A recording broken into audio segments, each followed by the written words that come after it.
Architects, by their very nature, are trained in seeing what's not there yet. It's the vision that we have to have.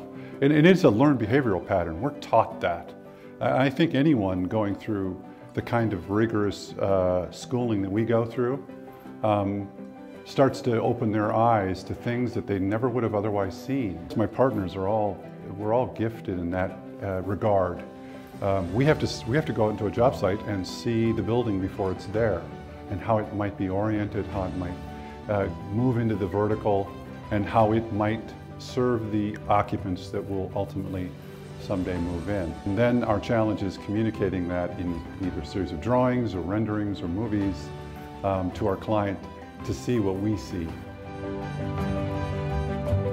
I think being able to visualize what we're building or what anybody's building, from buildings to NFTs, like all this crazy stuff, you have to be able to 3D model and render everything. And like how it's going right now, it's so big, and I think it's just getting started, really. It is really cool to see a final product and being able to talk with the client and explain to them, you know, our vision and what we're trying to do. And even more so, it's like trying to help the client build whatever they're building, you know, whether it's the building or the brand or, you know, all their marketing and all that stuff. I think it's so cool to do, and I think it's really cool to be a part of.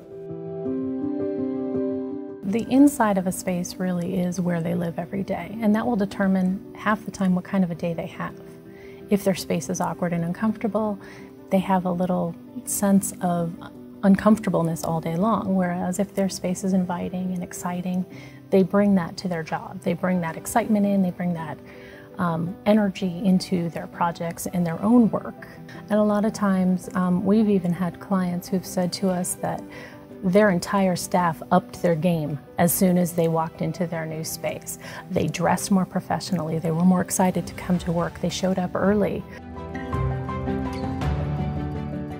Working at EV&A is great because I get a lot of experience, right? We do a lot of different types of projects here. I've worked on everything from a gas station C-store to a chemical plant to a psychiatric hospital. So you don't get that kind of experience in most firms, and no, I enjoy the work that I do here. I begin in the entitlement phase with our designers and work through the logistics of how things are to be set up, and then begin the construction drawings and take them from start to finish. I'm very confident in what we put together. I mean, the knowledge base of everyone here is fantastic. I mean, it really just comes down to how well and how effective I can communicate to the client. And I think we do a great job. We've never had an issue. It's just good people. You know, this is a hard business that we're in, the AEC industry, and you know, working with good people that really care about what they do, will answer the phone at any time. It's good just to be working with friends that we can collaborate together to do hard things together. If you want to build a warehouse, square warehouse, that's fine. But if you want something special, if you want it to actually have meaning, if you want it to have the guiding star, you're going to go to Ed. That's what you're going to do.